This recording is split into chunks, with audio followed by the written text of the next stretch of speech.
আপনারা কাজ করলে জুমার পরে করে ওনারা সীমাটা একটু নির্ধারণ করে দিই, কিন্তু একথা বলাতে ওনারা অতর্কিততা দিয়ে লোক তারা হামলা শুরু করেছে।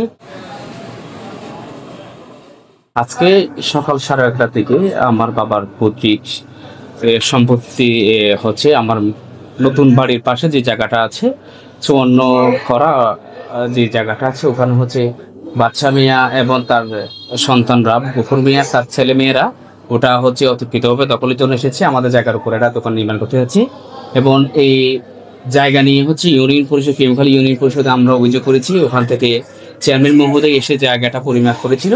উনি বলেছেন আমরা আপাতত একটা হচ্ছে সীমানা ঠিক করছি, পরবর্তী একদিন এসে আমরা ভাগ বাটোয়ারা করে দেবো, আর যার সম্পদ যাক আমরা বুঝিয়ে দিব। তো ইউনিয়ন পরিষদের এরা হচ্ছে আদেশকে অমান্য করে, এবং গত সপ্তাহে আমরা এলাকার যারা যিনি গণ্যমান্য ব্যক্তিবর্গ ছিল, গ্রামের মাতব্বর যারা ছিল, ওনাদের সাথে কথা বলেছি। ওনারা ওটা নিয়ে বসে বলেছে আগামী সপ্তাহে আমরা শুক্রবারে বৃষ্টি কমলেই এটা নিয়ে আমরা বসে সিদ্ধান্ত দেবো যে কার সীমা কতটুকু আছে আমরা এটা নির্ণয় করে দিব। কিন্তু শুক্রবারে জুমার আগেই এরা সকালে ভোর রাতে এরা কি করেছে, দোকানের কাজ শুরু করে দিয়েছে। আমরা খবর পাওয়ার পরে তাদেরকে বললাম যে যেহেতু এটা একটা ইউনিয়ন পরিষদের বিছানাধীন রয়েছে এবং হচ্ছে আর এলাকার গণ্যমান্য ব্যক্তিবর্গ যারা আছে, মাতব্বর যারা আছে, এদের সাথে আমরা আজকে একটু বসার কথা ছিল জুমার পরে। আপনারা কাজ করলে জুমার পরে করে ওনারা সীমাটা একটু নির্ধারণ করে দিই, কিন্তু একথা বলাতে ওনারা অতর্কিততা দা, কিরিস, হকি স্টিক আর তারপরে হচ্ছে রড এগুলো দিয়ে লুকায় তারা হামলা শুরু করেছে। তারপরে পিঠে এবং হচ্ছে কাঁধে হাতে মারাত্মকভাবে জখম করেছে। আমি ওইখানে গিয়ে ওনাদেরকে বললাম জাস্ট এখন কাজ করবেন না, যে সমাধান হয় নাই, সমাধান হলে কাজ করবেন। এই কথাটা বলাতে প্রথমে আমাকে এলোপাতারি তারা যে পূর্ব প্রস্তুতি নিয়ে আসছিল সেটা আমি জানি না।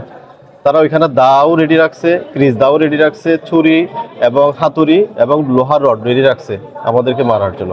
তারা মূলত টার্গেট করছিল আমাকে মারার জন্য, যেহেতু আমি প্রতিবাদ করার মতো একজন আছি ওখানে, ওই জন্য আমাকে মেরে ফেললেই তারা ওই জায়গাটি একদম বিনা দ্বিধায় কোনো নির্ভয়ে তারা বুক দখল করতে পারবে, সে উদ্দেশ্যে তারা আমার উপর হামলা করছিল। ফ্রিজ ডালিয়া আমার বাইকে মারিয়া ফেলা দিছে। আমি তখন আবার গেছি, যখন যাই বাইকে তুলে নিছি উনি আমাকে মারা দিছে।